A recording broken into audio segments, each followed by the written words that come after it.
The order following termination of a limited guardianship of a minor.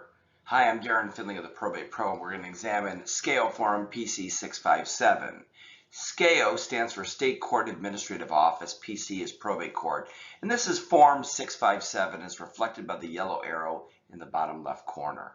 With all of these SCAO forms, they are created by various statutes and court rules, and as you can see from the arrow on the bottom right, MCL 700.5209, MCL 700.5217, MCL 700.5219, and the court rule MCR 5.404E give rise to this particular form.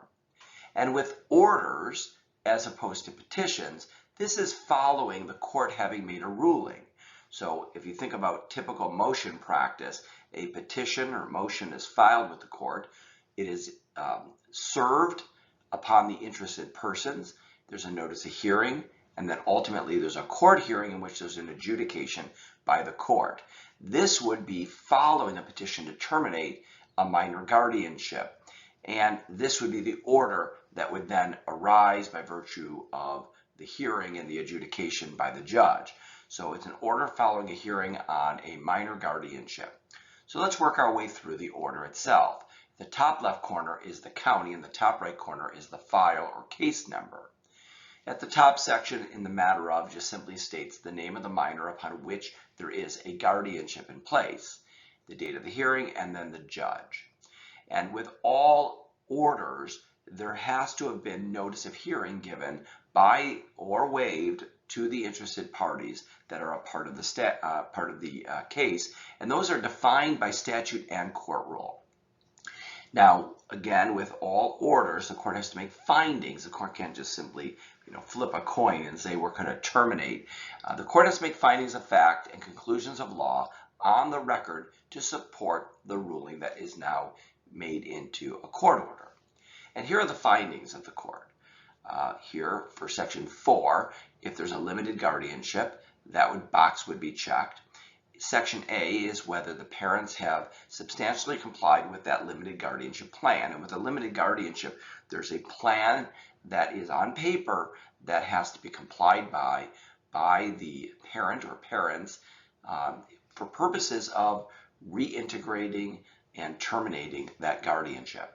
Section B is that the parent of the minor has not substantially complied with the limited guardian placement plan. It is in the best interest of the minor that the guardianship be continued or terminated. So again, some flexibility in the document depending on the circumstances, whether the guardianship would just continue following a petition to terminate or whether termination is appropriate.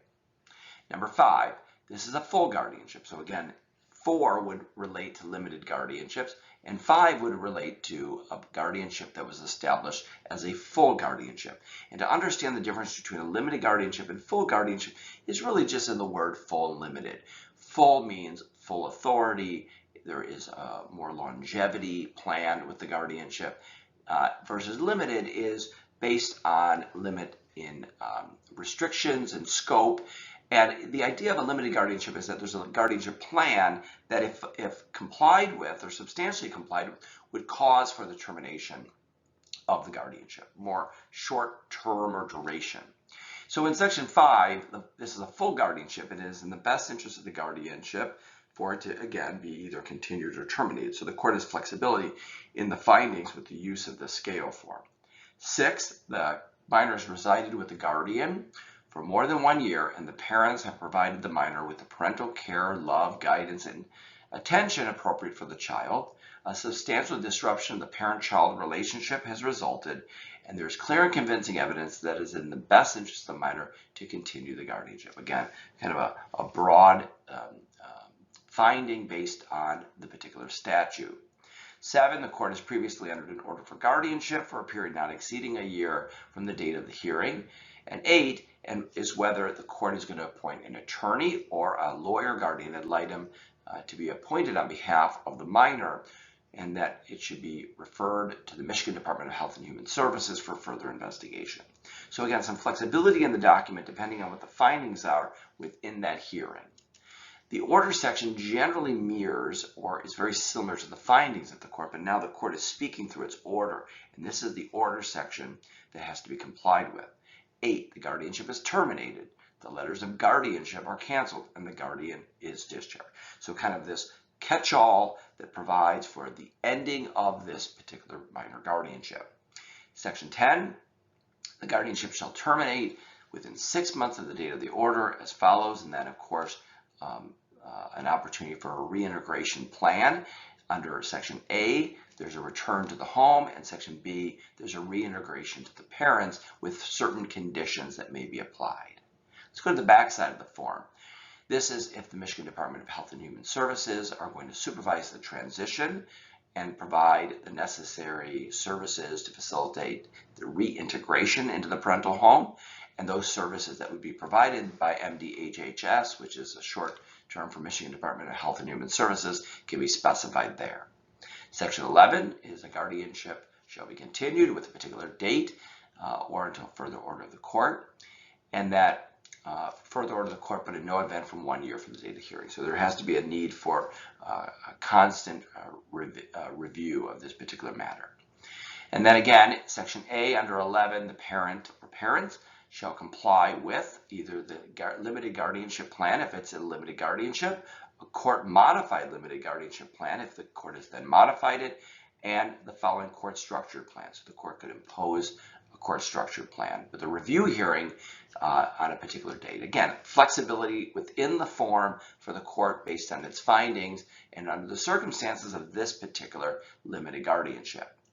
Under 12, this is the Michigan Department of Health and Human Services section, if they're going to get involved, and whether an attorney or a lawyer, guardian ad litem, would be appointed to investigate and within 21 days report to the court that a petition has been filed for a protective proceeding. So if the Michigan Department of Health and Human Services is getting involved and there's a need for additional further protections, the court can order that that person file a petition within 21 days following a report for a child protective proceeding to ensure that the minor is protected, or identify why they're not filing the petition.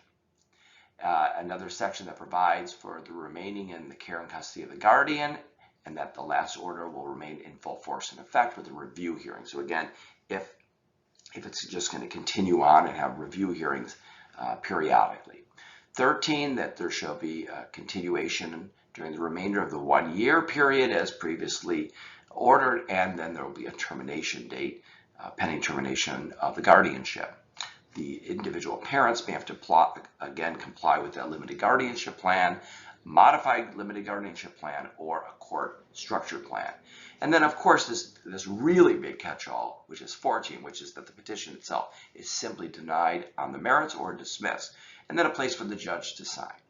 With all of these scale forms, they're not intuitive, they're not simple. There are statutes and court rules involved. And that's why we strongly urge you, if you are working through a probate-related matter, or in this case, a guardianship termination, work with a skilled, competent probate practitioner, a lawyer who understands the language, understands the process, the forms, the court etiquette, because this is not easy stuff.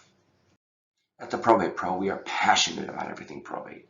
If you have questions regarding the order following the hearing to terminate minor guardianship or any probate or trust-related issue, visit us at theprobatepro.com or call us at 1-833-PROBATE.